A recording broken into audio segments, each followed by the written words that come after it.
Hey, it's Mike. Thanks for tuning back in.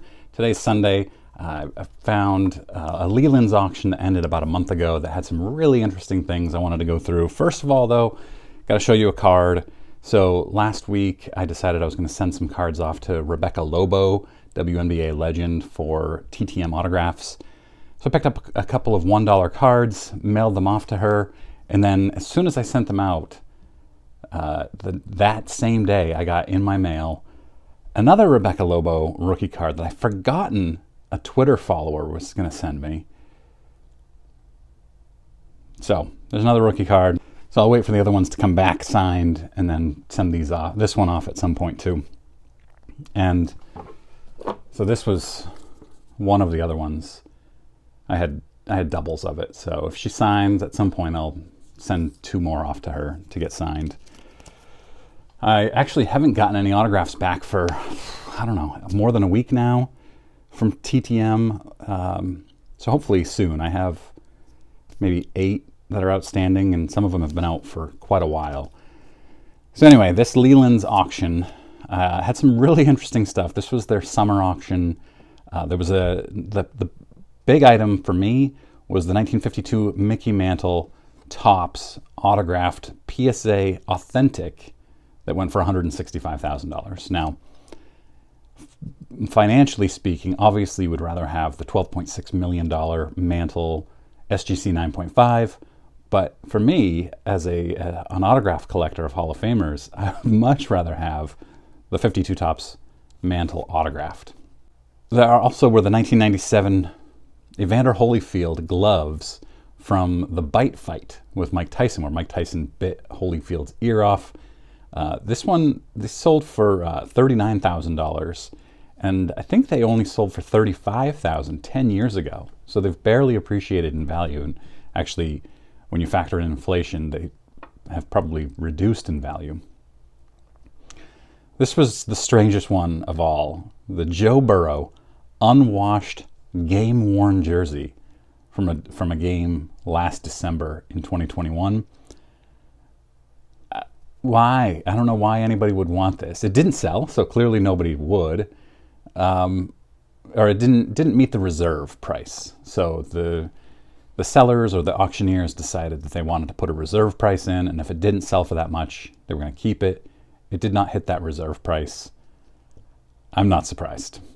One really cool thing, 1953 Topps, Willie Mays' original artwork for the 53 Topps card went for $250,000. So that's pretty neat. 2015 Topps Babe Ruth cut signature Topps card, 1 of 1, PSA 10 with a 9 autograph, or maybe it was PSA 9 with a 10 autograph, one of those two, went for $42,000. And I've got the picture up here that will show which one was which. There was a 68 Topps Roberto Clemente 3D test issue, and this is interesting. PSA 8 went for $50,000. The test issue cards, from what I've read, they were only distributed in New York City, and only 100 of them were issued. Now, there are 6 PSA 10s, and one of them, just 3 months ago, sold for $162,000. So these are extraordinarily rare Clemente